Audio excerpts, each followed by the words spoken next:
Hi everyone, welcome to this special mini edition of the HeelCast.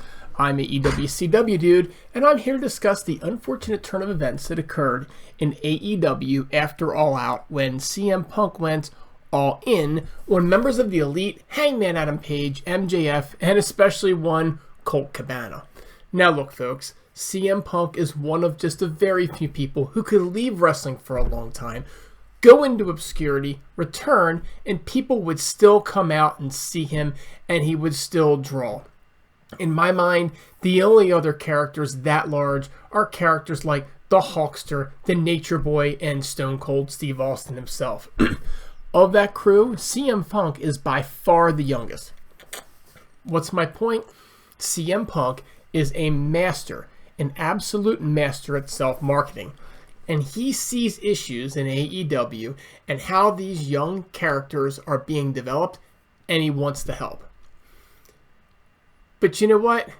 They don't always take his advice. But maybe they should.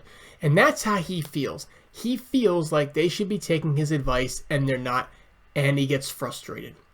Now, folks, CM Punk is a guy who's made a fortune talking to people.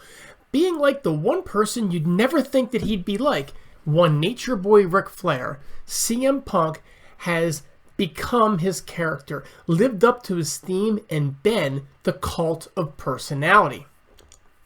Whether it's the way that he preaches in the ring, or whether it's his online presence, or even some of the controversial shirts that he's worn in AEW over the past year or so, CM Punk is always talking to people. The problem with CM Punk is he's not good at conversing with people. He only knows how to preach. And along with that comes thinking you're always right. Because, let's face it, the preacher is always right, right? Not the case, folks. He's not always right, just like you're not always right. And I know I am certainly not always right.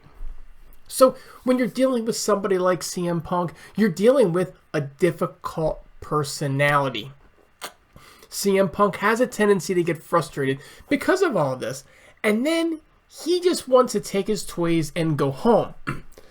But none of this really makes his original point wrong. Those young folks should probably listen to a master of self-marketing like CM Punk.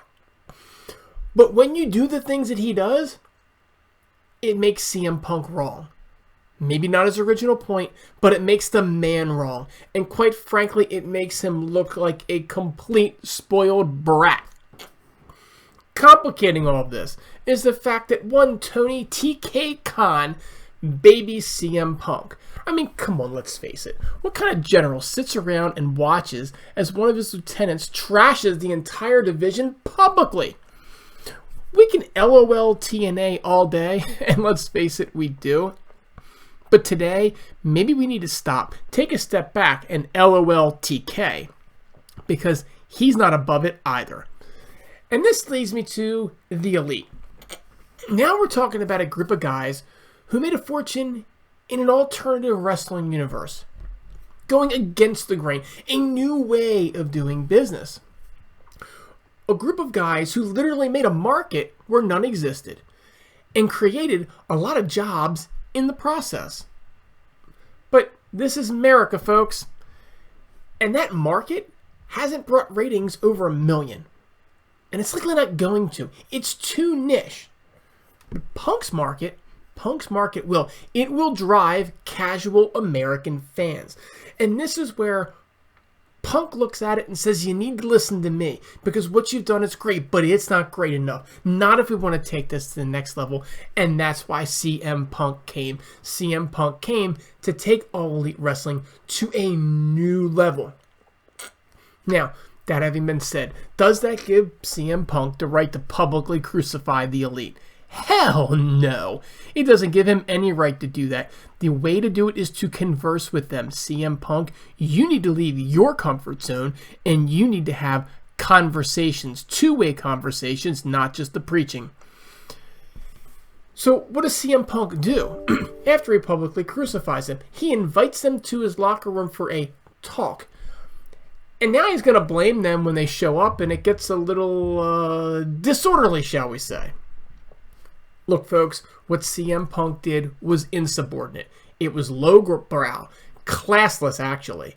And in the end, it doesn't matter that his original point that people like Hangman Page should listen to his ideas and ideas from other vets is actually true. Let's face it, who actually got dumber by listening? You listen and you learn. Listening never hurts. In the end, folks, what CM Punk did cannot be tolerated. Now, he's out for 8 months with a shoulder injury anyway. So, why not take advantage of it? Why not let him sit out the 8 months, let things simmer and cool off at the office, but make him sit home without pay? Then bring him back, and now let's make him put the young guys over. Remember when CM Punk showed up at All Elite Wrestling and he called out the folks that he wanted to put over? He wanted to wrestle Darby Allin. He wanted to wrestle all those young folks. Well, let's make CM Punk put his money where his mouth always has been. He said he was coming to AEW to make stars, so let's make him make some stars. But let's not let this go unpunished. Now, as far as the Elite, the Bucks and Omega are concerned, I need to wait till all the facts are in.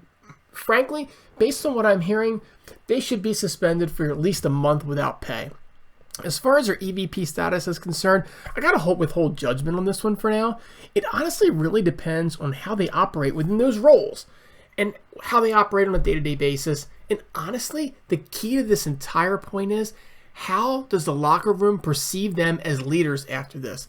Does the locker room look at them and say, they stood up for themselves and they stood up for me? Or does the locker room look at them as a group of punks who went and picked a fight?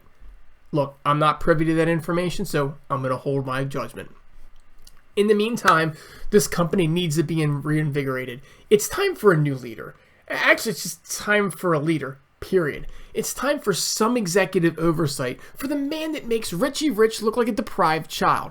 They need to hire a creative team, Jeff Jarrett, and let an actual executive like Mega run the company as a company. Look, Tony Khan can stay, and let's face it, Daddy's not going to kick him out anyway. Tony Khan has a lot to offer. He has done a lot of good. We cannot let the fact that he is a man-child set us from seeing that he's done a lot of good for this company, and he is good for this company. He just needs to accept more help and less, well, let's just say, I'll let you figure out my line was going to be. Folks, that's it for this edition of the HeelCast. I'm AEWCW Dude. Until next time, have a great week, and we'll catch you on the other side.